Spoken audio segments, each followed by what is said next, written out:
Welcome to My Media Life, where we at the World Media Group chat with the movers and shakers in the marketing and media industry. Our very first podcast was with Sir Martin Sorrell. Today we have a different perspective on the media industry.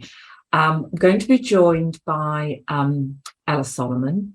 So Ella is the growth director at Initiative Media and was the recipient of our very first World Media Award for the rising star of the industry. So Ella has relatively short history within the industry, but I think we will discover that she has in truth been a wave maker or in her own right during that time. So welcome, Ella, and congratulations again for your award for Rising Star. Are you well today? Hi, Belinda. Yes, I'm very well. And thank you so much for having me today. As you said, a very different perspective on the media world than Sir Martin Sorrell, but hopefully valuable to some people nonetheless. But yeah, thank you very much for having me. Pleasure. So first of all, and it's a question that I like to ask a lot of people, is why did you join the media industry? What was your motivation? Yes, as I mentioned earlier, we do often find that people have not spent their entire education dreaming of media. So be interested to know what brought you to media. I think I was born wanting to do media. No, joking. I think the majority of the media industry didn't. I studied biochemistry at university, finished university knowing that I didn't want to work in biochemistry because a lot of it is very technical and very in-depth, and I knew that I liked to speak to people and not sit in a lab all day. So my friend got a job in recruitment and I was like, yeah, I'm getting a job in recruitment too. And I actually recruited somebody into a media agency and they loved it and told me a bit about the culture, because you often stay kind of in contact with people that you've recruited into a business. And then got a job at a media agency from there, really. I went into a trading job, so some companies call it investment, and then worked in that for 3 years, moved over to a growth role, so a global growth role. I've always worked in kind of global or regional business. And then recently, so I'm in my 5th week now, so I've made it this far, which is good. I've joined Initiative as an EMEA growth director. What does growth director mean? That's a good question. So essentially what we do is we help run and help business leads drive new business pitches or retention pitches. So that's the majority of what we do, the basics, basically. So what does the media industry mean to you? Because it means different things to different people. Yeah, I think this sounds quite a hard one, isn't it? Because you don't often stop and think about these kind of things. When I was thinking about it, I thought it's kind of the timeline of how society has evolved, and it provides us with, I guess, kind of like landmarks for us to always look back on and show how society has developed. And a good example, I think, of that is when the Queen died a few weeks ago, unfortunately. Within minutes of the BBC releasing that she had passed away, everyone across the globe knew, and that was due to the power of social media that 20 years ago probably wouldn't have been there, and it would have taken weeks or months, or potentially people wouldn't have even found that out. So I thought that was really interesting. It's also interesting to see how everybody, I think it's like something crazy, it's like 37 million people in the UK tuned in on TV to watch the Queen's funeral, which was very, very long. And it just shows the power of kind of the old media types as well as the more new media channels as well, and is a good way to see how society has evolved. So the next question is an interesting one, because you're still relatively new in your career. So asking you what would your one piece of advice be that's helped you in your career is an interesting one, but I'd still love to hear what you've got to say. Yeah, I did find it funny answering some of these questions. I was like, why would anybody want to know this? But I think for me is sometimes I get a bit consumed in my work. So somebody once said to me, like, remember there is a life outside of work. And for anybody that's young and ambitious, I think that's really important. Because as I said, sometimes I get frustrated with small things, and you need to look at the bigger picture and realize that sometimes that's not a huge deal in the context of the world. And it's also true that I think to be good at your job, you need to stay creative in your thinking, and you need to be at your most productive, and don't feel any resentment towards your role. And I think in order to do that, it's important to make sure that you're doing things outside of your job that you absolutely love, and don't spend all of your time working, especially as we're in kind of a post-COVID world where home and work life have just really blurred and people are contactable 24 hours a day. I do feel that COVID impacted people who were at the early stages of their career more so than people such as myself. How are you finding that as we're coming out of it, the redressing the balance back? Yeah, I think it's interesting. I think everybody's used to kind of on your lunch break you can do your washing or going to the post office and stuff like that, and you don't have to do that at the weekend now. So I guess for me, I used to get more free time at the weekends, and then now I'm going to the office kind of 3 days a week or 2 days a week. At Initiative we have a 50% rule that people are kind of trying to adhere to. So I think it is a difficult transition, but if we can go from working in the office 5 days a week to working at home for years, I think I found this easier than the other way around, which was where we just went cold turkey and had to work at home 100% of the time because it wasn't what I was used to, or what any of the world I think we're used to. And so what is, and you already said you're only 5 weeks into your current role, but what is your favourite thing about where you are at now in your career? Definitely. So one of the main reasons that I moved over to Initiative is because I really believe in their proposal in helping clients create cultural velocity with their key audiences, which is essentially connecting with people based on their cultural behaviours rather than just their demographics, which I find super interesting. And they've also had a really great amount of growth over the last few years. But for the main answer for this question, I try to think more about my role in general as a growth person. And I think the thing that I love most about growth is that you see the best and you see the worst of people. You learn so much about different cultures working in a global or regional role that you probably wouldn't have done anywhere else. And as I said, yeah, you get to meet the most incredible people and you find out about the whole business. You don't just work in kind of like one small area of the business, you literally touch every single part of the business, which I find super interesting. You're coming across as quite a people person. Has the move back into the office worked to your strengths? That's quite a difficult question.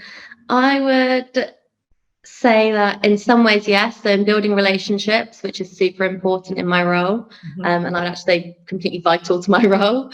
Yes, it has, especially being a new starter, because I had new starters that I managed when I was in my previous role at Wavemaker, and onboarding them during COVID was really challenging because they didn't know anybody. And for me, joining Initiative, like for my first 2 weeks, I went in every day. I tried to meet as many new people as possible because you need to, well, you work with people every day, so you need to kind of meet them in person and get a real feel for what they're like. I think there's lots of people that I did meet during COVID in my previous role, and then I met them in person, and I was like, oh wow, they're so different in real life. It's kind of sometimes you're a bit shocked at, I don't know, something about them that you didn't realise over Teams calls or Zoom calls. So Ella, what would you say your personal secret talent is? This question really made me laugh because I feel like if it's personal and it's a secret, I definitely shouldn't tell you. I get that, but I think you're being a little modest here, because one of the reasons you were made a rising star was to around the project that you did in terms of sustainability in your previous role, which I think says a lot about you. Perhaps you could just describe a little bit about how that came about and the context of it. Sure. So it started off as more of a grassroots project and me asking why we were using plastic cutlery in the office. And then it kind of snowballed from there.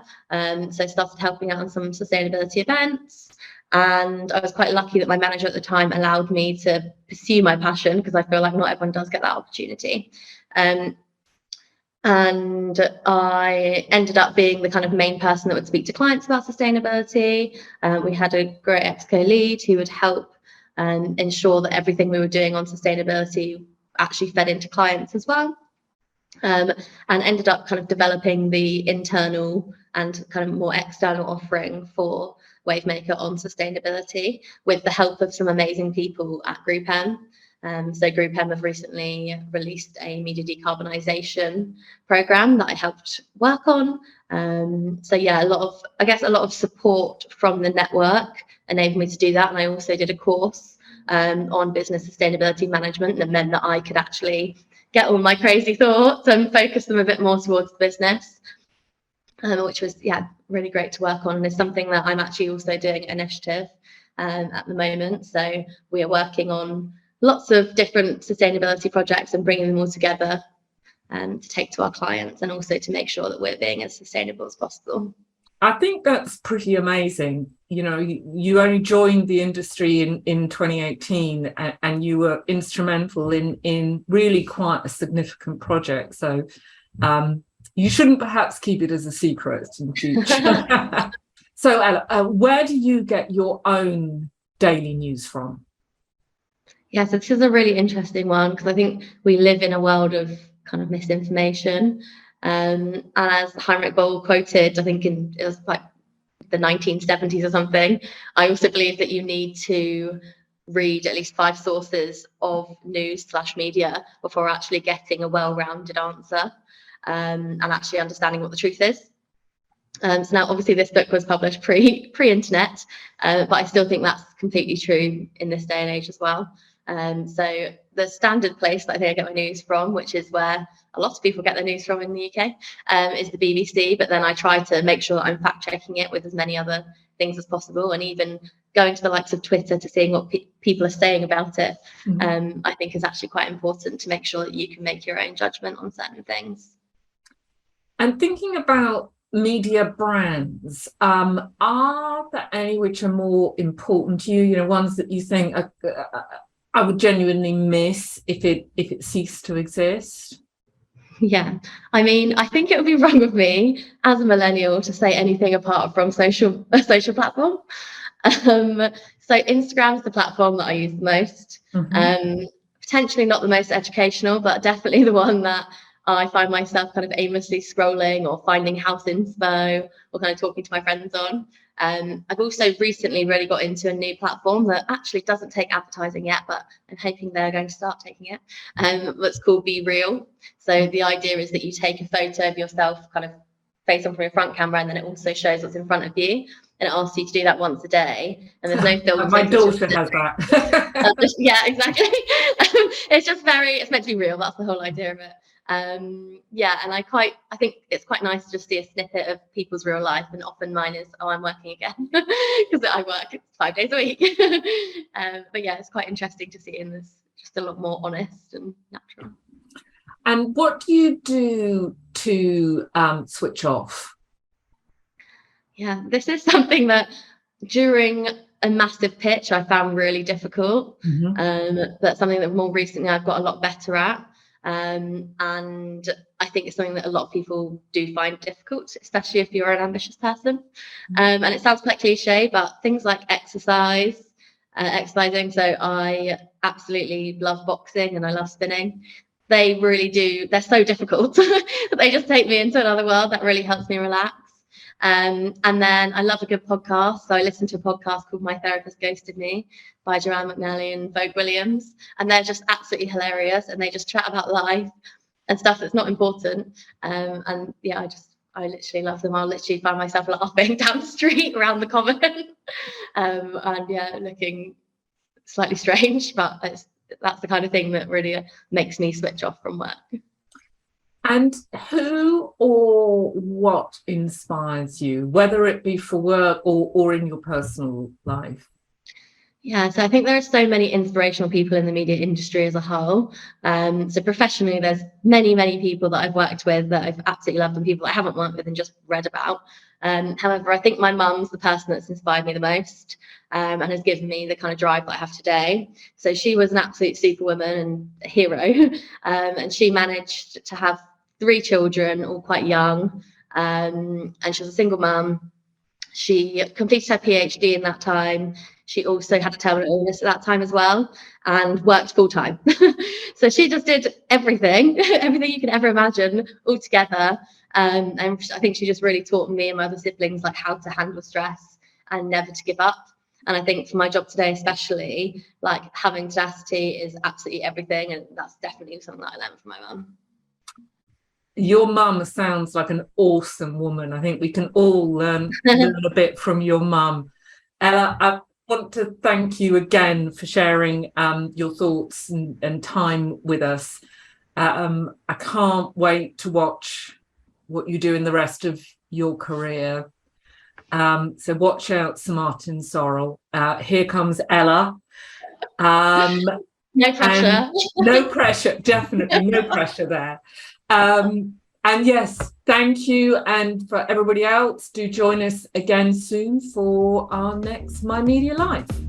Bye now. Thanks so much, Belinda. Bye.